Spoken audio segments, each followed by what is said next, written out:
अपनी मंजिल तक पहुंचने के लिए हम सबको रास्ता तय करना होता है और सफ़र के बाद मिलने वाली मंजिल अगर हमारी मनचाही हो तो उसकी बात ही कुछ और है। और क्या होगा अगर सफ़र ख़त्म ही ना हो? क्या होगा अगर रास्ता अनंत हो? क्या होगा अगर आप उस रोड पर निकल पड़े हो जो रास्ता आपकी मौत की ओर ले जाता है? हम चलते हैं ना ख़त्म होने वाली सड़क की तरफ। विनय और उसके 7 दोस्त अमीर बाप के बिगड़े हुए लड़के थे। उन्होंने ना गरीबी की परवाह की और ना ही फिक्र। उनका जो मन करता था वो करते थे। उनका कोई कुछ बिगाड़ने वाला नहीं था। लेकिन कभी ना कभी ऊंट पहाड़ के नीचे आता ज़रूर है, कभी जल्दी तो कभी देर से। एक दिन रात में विनय और उसके 7 दोस्त पास के ही एक गांव में चले गए। गांव में गरीबों के पास अपने मुर्दों को गाड़ने की जगह भी नहीं थी, इसीलिए उन्हें गांव के सड़क के किनारे गाड़ दिया जाता था। इसी सड़क के किनारे एक बोर्ड पर लिखा हुआ था कि हमें आराम से सोने दो, हम आपको आराम से सोने देंगे। जब विनय और उसके 7 दोस्त वहां पहुंचे तो सबसे पहले उन्होंने वो बोर्ड निकाल फेंका और फिर जिंदा इंसानों की इज्जत ना करने वाले इन लफंगों के एकजुट ने मुर्दों के साथ भी यही सलूक शुरू कर दिया।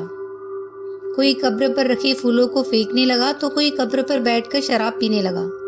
कोई कब्र पर रखे पत्थर को फेंकने लगा तो किसी को कब्र पर पेशाब करने का आइडिया आया। जब इन गिरी हुई हरकतों से इनका मन भर गया तो वो आगे बढ़ गए। अभी तक जो हुआ वो विनय और उसके दोस्तों ने किया, पर अब किसी और की बारी थी। सारे दोस्त उसी रास्ते पर आगे बढ़ते जा रहे थे। तभी उनमें से एक को महसूस हुआ कि बहुत देर हो गई पर आगे कुछ नहीं आ रहा और उन्हें यह लग रहा है कि वो उसी रास्ते पर गोल गोल घूम रहे हैं और वह कब्र बार बार उनके सामने आ रही है। तभी उनमें से एक बोला, यार विनय, तुझे ये नहीं लगता कि हम यहाँ से पहले भी गुजर चुके हैं? विनय, क्या बकवास करता है, लगता है तुझे चढ़ गई है। 2-3 घंटे और चलने के बाद दोस्त की नज़र उसकी घड़ी पर जाती है और उसकी घड़ी पर 7 बज रहे हैं और यह शाम के 7 बजे तो नहीं हो सकते, मतलब ये सुबह के 7 बजे है। और अब वो इस बात को समझ जाते हैं कि ना तो ये रोड खत्म हो रहा है और ना ही रात। वो रास्ते पर थके हारे चल रहे थे। तभी उनके सामने एक चुड़ैल आकर खड़ी हो गई। उसके बालों से उसका पूरा मुंह छुपा हुआ था, केवल उसकी एक लाल आंख नजर आ रही थी। इससे पहले वो डर के मारे भागते वो बोली, हमने कहा था ना कि हमें सोने दो, कहा था ना हमने। ये कहते हुए उसने अपने हाथ में रखा एक भाला सारे दोस्तों की तरफ फेंका और उनमें से एक के सीने में आकर लगा और उसकी मौत हो गई। घर से 8 निकले थे और अब केवल 7 बचे। वो वहां से भागने लगे तभी उनके सामने एक पिशाच आकर खड़ा हो गया। उसके चेहरे पर न तो कान था और ना नाक था, उसके एक आँख था और एक मुंह था। तभी वह पिशाच बोला, हमने कहा था ना कि हमें सोने दो, कहा था ना। तभी वह पिशाच अपने दोनों हाथ ऊपर किए और देखते ही देखते उसके आसपास के पेड़ उखड़ने लगे और वह पेड़ आकर उन दोस्तों के ऊपर गिरे। इन सब के बीच 3 और दोस्तों की मौत हो गई और अब केवल 4 लोग बचे हुए थे।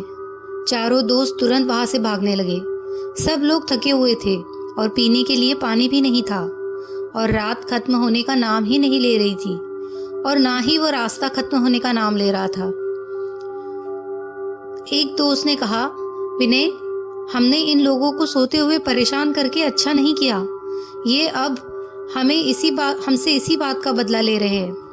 विनय ने कहा, हाँ, इतना तो हर बेवकूफ़ समझ गया है कि ये लोग हमारे साथ ऐसा क्यों कर रहे हैं। कोई सलूशन हो तो बताओ, नहीं तो मुंह खोलकर ऑक्सीजन वेस्ट मत करो।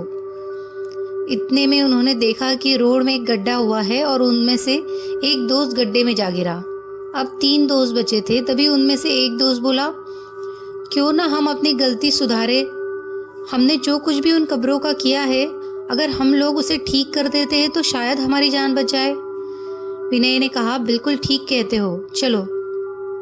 यह कहकर वे तीनों वापस उसी कब्र की तरफ चले गए और वे जो फूल उन्होंने फेंके थे वापस उसी कब्र पर रख दिए। जो पत्थर उन्होंने फेंके थे वे वापस वहाँ पर लगा दिए।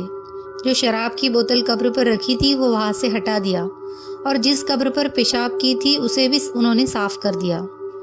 वो ये सब कर रहे थे तभी आसमान से एक चुड़ैल उड़ती हुई आई और एक को ले गई। अब 2 ही बचे थे।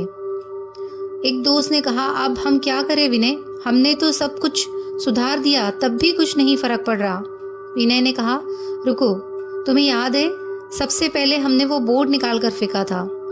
हाँ हाँ बिल्कुल ठीक कह रहे हो, आओ उसे ठीक करके वापस लगा दिया जाए। यह कहकर दोनों वापस बोर्ड को वापस लगाने लगे। तभी उनके सामने वही चुड़ैल और पिशाच आ गए और उनकी तरफ बढ़ने लगे। ये देखकर वे दोनों और तेज बोर्ड को उसी पुरानी जगह पर गाड़ने लगे और इसके पहले कि चुड़ैल और पिशाच उनके सामने पहुंचते उन्होंने बोर्ड को पुरानी जगह पर अच्छे से लगा दिया और देखते ही देखते चुड़ैल और पिशाच दोनों गायब हो गए। और अब धीरे धीरे आसमान से अंधेरा जाने लगा और सुबह हो गई। बचे हुए दोनों दोस्त अपनी गाड़ी में बैठकर भाग गए। अब इन सोते हुए लोगों को दोबारा कोई परेशान नहीं करेगा।